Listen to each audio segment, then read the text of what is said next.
একেবারে দুহাত তুলে সাধুবাদ জানাচ্ছেন সকলে, এ নিয়ে কোনো সংশয় নেই। এর পাশাপাশি আমি বলছি স্বস্তি একাধিক ক্ষেত্রে রয়েছে। একবার কল্পনা করুন, ক্যান্সার সহ 36টা জীবনদায়ী ওষুধ, 36টা সম্পূর্ণভাবে শুল্ক তার উপর প্রত্যাহার করে দেওয়া হয়েছে। 6টি আরও জীবনদায়ী ওষুধে 5% শুল্ক প্রত্যাহারের ঘোষণা পর্যন্ত করা হয়েছে। স্বাস্থ্যক্ষেত্রে নিঃসন্দেহে এটা অত্যন্ত গুরুত্বপূর্ণ এবং বড় পদক্ষেপ। এবার চিকিৎসকেরা এটাকে কিভাবে দেখছেন, নারায়ণ বন্দ্যোপাধ্যায় কি বলছেন দেখুন। না, 12 লাখ অব্দি ছাড় তো অনেক মধ্যবিত্ত আমার মনে হয় উপকৃত হবেন, কারণ মধ্যবিত্তদের কেউই দেখছিল না, এটাও একটা ঘটনা। আর বাকিটা সময় গেলেই বোঝা যাবে, বাকি ফরেন ডাইরেক্ট ইনভেস্টমেন্টের যে ছাড়গুলো। তবে ওভারঅল 12 লাখ টাকার ছাড় আমার মনে হয় ভালো। জীবনদায়ী ওষুধের দাম কমানো এটা বহুদিন ধরে আমাদের একটা দাবি ছিল। তার কারণ হচ্ছে জীবনদায়ী ওষুধের ক্ষেত্রে দামটা একটা বড় ফ্যাক্টর হয়ে যায় বহু মানুষের ক্ষেত্রে। সুতরাং এখানে কাস্টমস ডিউটির আওতায় আসছে না কিছু ওষুধের দাম কমাচ্ছেন।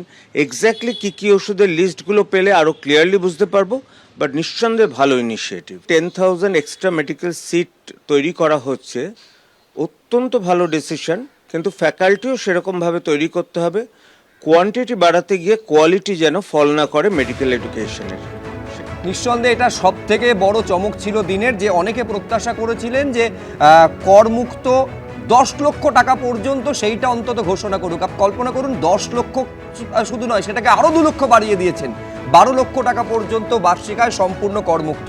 আমি এখানে বিবেক অগ্রওয়ালের কাছে একবার আসতে চাইবো, এইটা একটু সাধারণ মানুষের দৃষ্টিকোণ থেকে আরও সহজভাবে বোঝার জন্য, যে 12 লক্ষ টাকা পর্যন্ত আয় যখন সম্পূর্ণ করমুক্ত ঘোষণা করা হচ্ছে, তারপরে একটা ট্যাক্স স্ল্যাব দেওয়া হচ্ছে, যেখানে বলা হচ্ছে 0 থেকে 4 লাখ পর্যন্ত কোনো কর দিতে হচ্ছে না, 4 থেকে 8 লাখ পর্যন্ত 5%, 8 থেকে 12 লাখ পর্যন্ত 10%, অ্যান্ড সো ফোর্থ।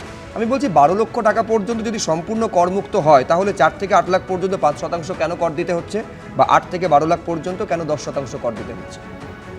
ছাড়টা তাহলে কিভাবে হলো? দেখুন, স্টার্টিংয়ে আমি বলবো একদম অনেক বছর পর, আমি বলবো 10 বছর পর এই বাজেটটা আপনি বলতে পারেন মিডল ক্লাস আর সিনিয়র সিটিজেনের বাজেট। যা আজকে একটা মিডল ক্লাস সিনিয়র সিটিজেন চাইছিল, সে উপরে সরকার এবার দিয়েছে। এটা কেউ ভাবেনি, আমরা করযোগ্য হয়ে এটা আমরা কোনোদিনই ভাবিনি।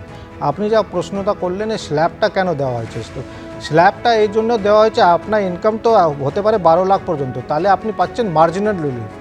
আপনাকে আয়কর রিটার্নও জমা দিতে হবে, রিটার্নে আপনার ট্যাক্স ক্যালকুলেশন হবে, বাট সরকার বলেছে 12 লাখ পর্যন্ত আপনি মার্জিনাল রিলিফ পাবেন। সেকশন 115-এ 115-তে আপনি মার্জিনাল রিলিফ পাবেন।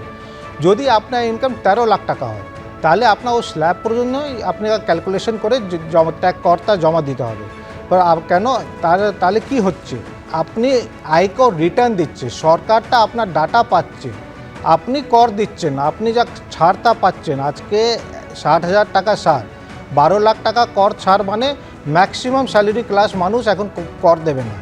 আপনি রিটার্ন জমা দেবেন, কর দেবেন না, কেন? আপনি মার্জিনাল রিলিফ পাবেন 115-তে। স্ল্যাব অনুযায়ী আপনার রিটার্নে দেখবেন আপনার অত টাকা ট্যাক্স ক্যালকুলেশন দেখাবে, তারপর লিখবে মার্জিনাল রিলিফ অত টাকা, ট্যাক্স পেয়েবল 0। তাহলে আপনি একটা জিনিস বুঝতে পারবেন সাধারণ মানুষ, কত টাকা সরকার আপনাকে ছেড়েছে।